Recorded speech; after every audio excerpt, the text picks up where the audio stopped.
이젠 35년입니다. 13거래일 연속 상승 랠리를 이어가면서 35년 전에 썼던 기록을 재현했는데요. 새로운 기록을 더 기다려봐야 될까요? 아니면 차익 실현 매물 출회를 걱정을 해봐야 되는 시점일까요? 이분께 해답 듣겠습니다. 키움증권 신창환 전문가 연결돼 있죠? 안녕하세요. 안녕하십니까, 안녕하십니까, 안녕하십니까 시청 여러분, 청성천놈 신창환입니다.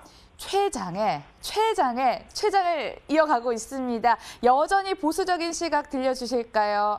예, 저는 뭐 보수적인 생각 변함없다. 하여튼 대통령님께서 하여튼 해외 순방 중에 이렇게 좋은 선물을 주시는 것 같아요. 어쨌든 간 지금 장세는 저는 그렇게 생각합니다. 자, 보시면 어제 그 코스피 같은 경우에는 0.3% 정도 빠졌다가 다시 당겼고요. 코스닥 같은 경우는 어제 1.2% 장중에 무지하게 많이 빠졌거든요. 장중에 1.2%까지 폭락이었죠. 폭락했다가 이제 저포 반도 바이오 주식으로 상승해서 주가를 땡기는 그런 부분이다, 이렇게 볼 수 있습니다. 어제 그 코스피 같은 경우에는 특히 오랜만에 자동차 관련 주식들, 그런 주식들이 굉장히 상승을 많이 했고요. 예, 바이오 주식들은 전멸했다가 이제 바이오 주식으로 상승했다, 이렇게 볼 수 있습니다. 어제 그 코스피 같은 경우에 이제 우선주 같은 이런 주식들이 굉장히 많이 떴는데요. 참 우리가 접근하기 조금 힘든 그런 부분이다, 이렇게 볼 수 있습니다. 그래서 이 코스피 어제 특이한 부분은 그 자동차 관련 주식들, 그런 주식들이 굉장히 많이 떴어요. 그래가 우선주 떴고, 특히 NC소프트 떴는데 평균 가격은 어제 한 1,000원 정도 올랐습니다. 1,000원 정도 올라가지고 11,000원에서 12,000원 정도 올랐는데, 그 반대로 코스닥은 완전 반대예요. 코스닥은 지금 보시면 평균 가격이 답으로 1,000원 떨어졌습니다. 보시면 이 코스닥의 그 고가 종목, 여기 보시면 2만 원 이상 되는 종목이 14개밖에 안 돼요. 그만큼 이 코스닥은 절대 저가주들의 득세가 굉장히 화려하다, 이렇게 볼 수 있습니다. 그래서 코스피도 보시면 우리 개인들이 철저하게 없는 종목, 항공주는 어제 이제 일단 후퇴했지만은, 항공주도 우리 개인들이 거의 없어요.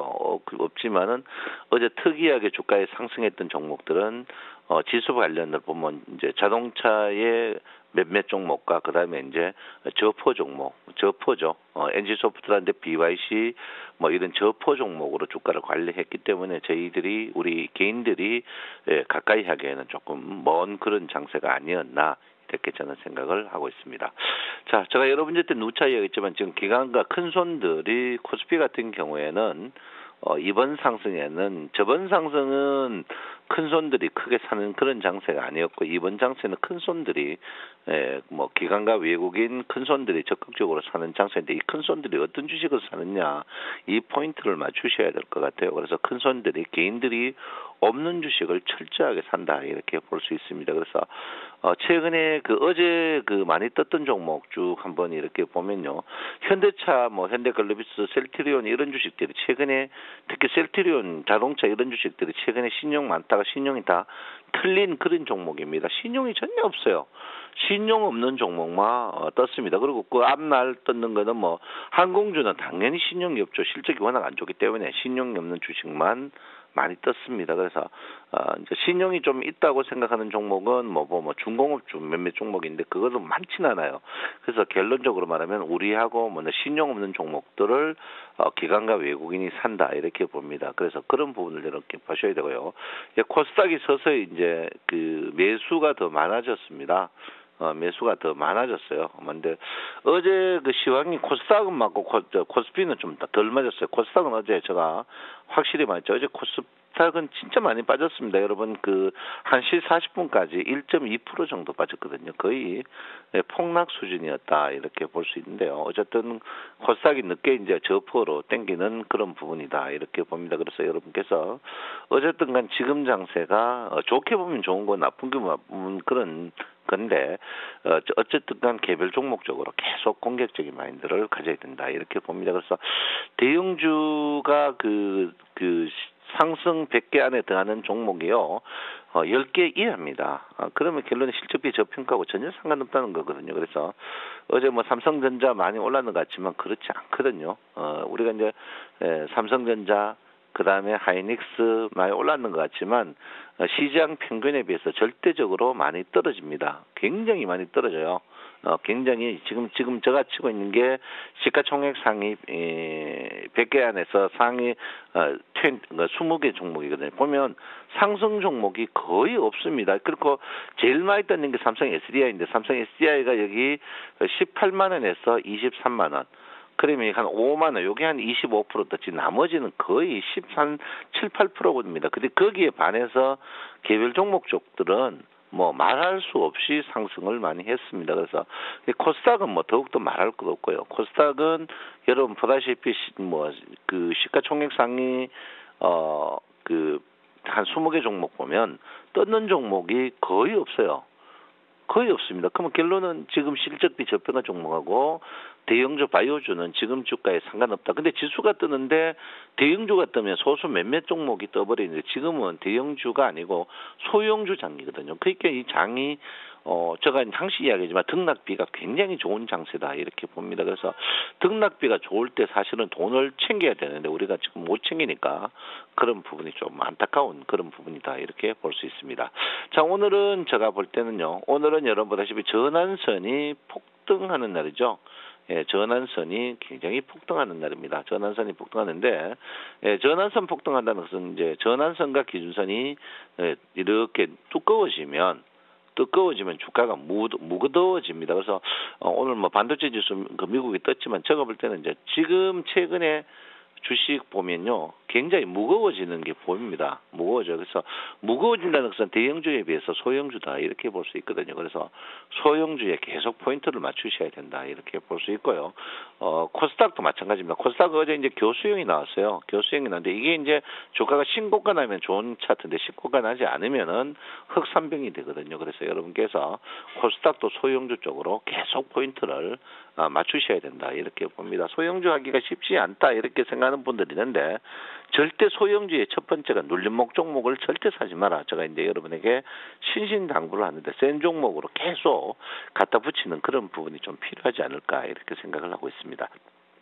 자, 어제 다우존스 지수는 뭐 도지형인데요. 도지형입니다. 그리고 나스닥 지수도 마찬가지, S&P 마찬가지인데 반도체 지수가 신고가를 갱신했습니다. 반도체 지수가 우리하고 굉장히 이 반도체 지수가 실제로는 우리 곁에 별로 좋은 반도체가 아니었고 캘컴이거든요. 캘컴이 우리 곁에 1년에 로열티를 계속 받아가는 그런 구조입니다. 그래서 아이폰하고 캘컴하고의 싸움이 삼성하고 또 캘컴과의 좀 안 좋은 그런 영향을 끼치기 때문에 제가 볼 때는 오늘은 주가가 특히 대형주 반도체 대형주는 정강 후약을 보이지 않을까 이렇게 생각하는데 뭐 정강 후약이라 그래 장중입니다. 종가까지는 알 수 없고요. 저도 점쟁이가 아니라서 저 장중에는 제가 볼 때 아침에 너무 셀 때는 주식 사지 않는 게 좋다 이렇게 저는 여러분에게 말씀드리겠습니다. 저도 참 그 정권 생활을 굉장히 오래 했습니다. 오래 했는데요.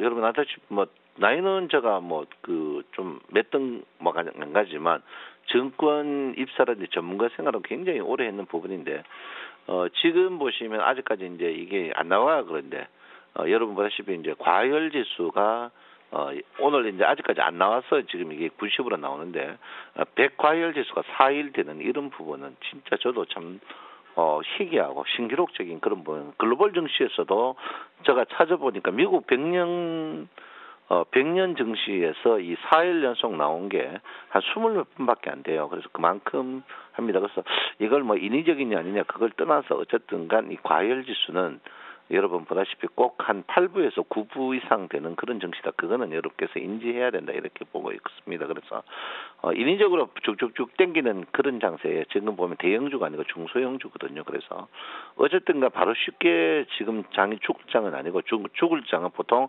80에서 70 내려갈 때 주가가 심리도 갈 때 주가가 음봉이 많이 납니다. 그래서 아직까지 죽을 장은 아니지만 개별 종목적으로 여러분 계속 마인드를 가져야 된다 이렇게 보고요.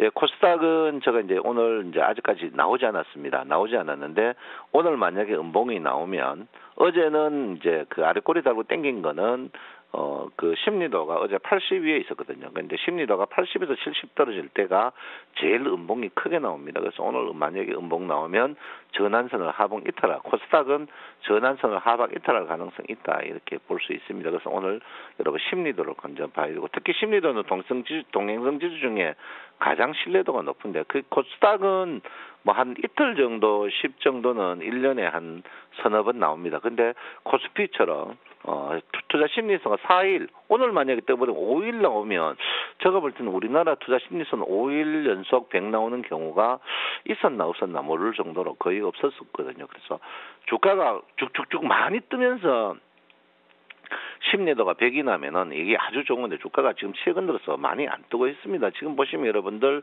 양봉만 떴지 실제로 보시면 주가가 투자 심리서 100 이후에 주가가 많이 떴느냐 많이 뜨지 않았습니다. 그걸 한번 보시면 여러분 뭐 이 겨우 이제 한 30포인트밖에 안 떴거든요. 30포인트 떴는데 투자 심리선이 4일 연속 상한가가 30포인트 같으면 여러분 1.5%밖에 안 됩니다. 그래서 너무 민감하게 지수에 대해서 민감하게 생각하지 마시고 저는 개별 종목적으로 계속 여러분을 공격 마인드를 가지셔야 된다 이렇게 보고 있습니다. 여기 보시면 이제 답이 나오거든요. 답이 이게 분명히 나옵니다. 이게는 누가 말해도 답이 나오는 그런 부분이거든요. 그래서 코스닥 같은 경우에는 절대 저가주고요. 코스피는 제가 볼 때는 우리가 따라가기 힘든 부분입니다.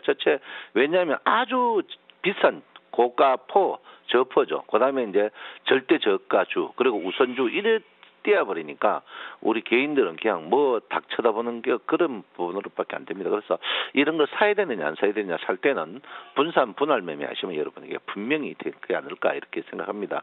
제가 여러분들한테 장을 처음부터 시작할 때 이 방송할 때부터 지금 장은 지수하고 전혀 상관없는 개별 종목장이다. 지금 보시면 여러분 어떻습니까? 1월부터 주가는 상승했지만 과연 대형주가 떴나요? 뜨지 않았거든요. 크게 안 떴습니다.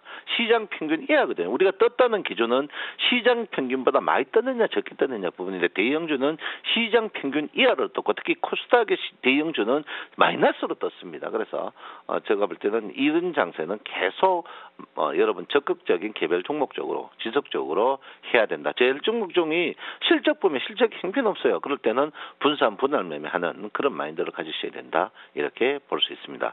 여러분 오늘도 화이팅 하시기 바랍니다. 감사합니다. 정성천놈 신창원입니다. 지수가 중요한 게 아니라 수익이 중요하잖아요. 코스피도 소형주, 코스닥도 소형주 위주로 공략하자는 말씀 주셨습니다. 키움증권 신창한 전문가와 함께했네요. 고맙습니다. 감사합니다.